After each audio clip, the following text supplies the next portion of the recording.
Hi friends, welcome to Ponniyamman family. இன்றைக்கி நம்ம பார்க்க போகிறது ரொம்ப ஸ்பெஷலான வீடியோ. நம்ம வீட்டில் கூழ் ஊற்றுனதுக்கப்புறம் கும்பப்படையலுக்கு என்னென்ன செஞ்சோன்றது தான் பார்க்கலாம் வாங்க. கூழ் ஊற்றின வீடியோ யாரெல்லாம் பார்க்கலையோ கண்டிப்பாக முன்னாடி போட்டிருக்கேன், அந்த வீடியோவை பாருங்கள். இன்னும் சப்ஸ்கிரைப் பண்ணாமல் பார்க்காதவங்க கண்டிப்பாக சப்ஸ்கிரைப் பண்ணிவிட்டு பாருங்கள்.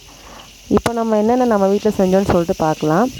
நம்ம வீட்டில் 65 சிக்கன் பிரியாணி, மீன் குழம்பு, எறா தொக்கு, நண்டு மசாலா, முட்டை, கொழுக்கட்டை, ஒயிட் ரைஸு, இதுதான் நம்ம வீட்டில் செஞ்சோம். காலையிலேயே செஞ்ச கீரையும் கருவாட்டு குழம்பும் ஃபஸ்ட்டு எல்லாரும் எடுக்கிறதுக்கு முன்னாடி எடுத்து தனியாக வச்சுருவோம் நம்ம அதுக்கு சாமிக்காக. இந்த வீடியோவில் செய்கிற பிரியாணி வந்து லேயர் பிரியாணி. கண்டிப்பாக இந்த ரெசிபி உங்களுக்கு வேணும்னா கமெண்ட் பண்ணுங்கள். இந்த மாதிரி செய்யணுன்னா நாங்கள் செய்கிற பிரியாணி வந்து லேயர் பிரியாணி மாதிரி செய்வோம். சாதத்தை ஒரு முக்கால் பதமாக வடித்து வச்சுட்டு மசாலா தனியாக செஞ்சுட்டு சாதம் தனியாக லேயர் தனியாக அப்படி போட்டு எடுப்போம். உங்களுக்கு இந்த வீடியோ வேணுன்னா கண்டிப்பாக கேளுங்க. நான் தனியாக ஒரு நாள் பிரியாணி செஞ்சு உங்களுக்கு வீடியோ வேணால் போகிறேன். நீங்கள் போய் இந்த வீடியோவை பாருங்கள், உங்களுக்கு கண்டிப்பாக பிடிக்கும். சின்ன சின்ன இது கிளிக் தான் எடுத்திருக்கேன், போய் பார்த்துட்டு என்ஜாய் பண்ணுங்கள்.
உண்மையிலே ரொம்ப சூப்பராக வந்துட்டு இருந்தது. ரொம்ப பசங்களுக்கு ரொம்ப பிடிச்சிருந்தது. கண்டிப்பாக இந்த 65 வீடியோவும் வேணும்னா கண்டிப்பாக கேளுங்க, நான் வீடியோ கண்டிப்பாக மேக் பண்ணி போடுறேன். இப்போ நம்ம வந்து சாமி கும்பிட ஆரம்பித்தாச்சு. எப்போ போல் தான் நம்ம வீட்டில் 5 இலை போட்டு ஒயிட் ரைஸ் மெயினாக வச்சுட்டு சைடில் பிரியாணி, முட்டை, அதுக்கப்புறம் கொழுக்கட்டை, கருவாட்டு குழம்பு கொஞ்சோண்டு, மீன் குழம்பு, கீரை, அதுக்கப்புறம் வந்துட்டு எறா தொக்கு, நண்டு வந்து மசாலா, இது எல்லாமே வச்சு அம்மா வந்து சாமி கும்பிட ஆரம்பிச்சிட்டாங்க. நெய்வேத்தியம் வச்சிட்டதுக்கப்புறம் நம்ம எல்லாருமே சாப்பிட ஆரம்பிக்க வேண்டியதான். இந்த வாட்டி ஆடி மாதம் எங்கள் வீட்டில் சூப்பராக கூழும் ஊற்றியாச்சு, கும்பமும் போட்டாச்சு.